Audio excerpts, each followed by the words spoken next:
walk to the line for the fourth run. Anybody in here track and field fans? I'm a big track and field fan, obviously. And I don't know if we remember, in 1995, there's a triple jumper, Jonathon Edwards. He was a British triple jumper. He's the best triple jumper in the world in the 90s. I think he still holds the world record. And Jonathon is at World Championships in Gothenburg in 95 in Sweden. And he's doing this thing, getting the crowd going, getting pumped up, stands and he runs and he sprints down the runway, doom, doom, doom, lands in the pit. And he knows it's a big jump and he stops and he steps back and he waits for the measurement. And you know those laser measurements, they take so long.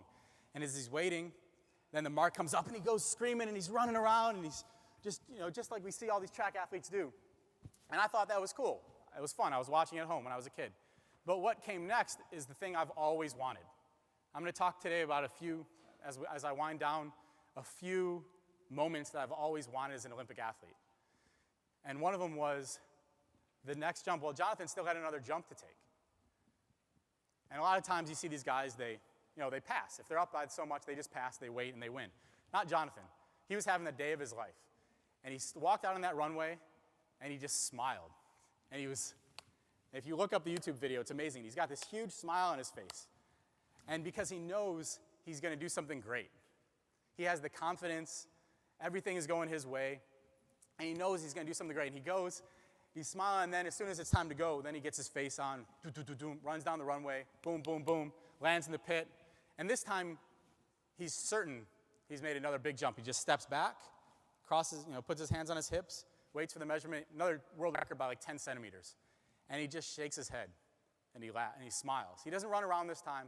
He's in awe of what he's done. And that's something I've always wanted. So when I stepped to the line, and Brian doesn't know this, when I stepped to the line that day, fourth heat, bobsled, it's a sport. It's a get after it, get crazy for 5 seconds of power and speed. As we're standing there and you see us, and by the way, I'm not sure if I mentioned, I'm the guy on the right side of the sled getting in third. Kind of relevant. But as we're standing there and I'm about to go and they haven't flipped the sled over and our mechanics, Bill Tavares and Frank Brigley are up there, before they flipped the sled down, I sat there and I just got this big grin on my face for just a second or two. And it didn't come naturally, but I wanted that moment. So underneath that helmet, these guys getting all fired up, I just go. And then I went right back into it.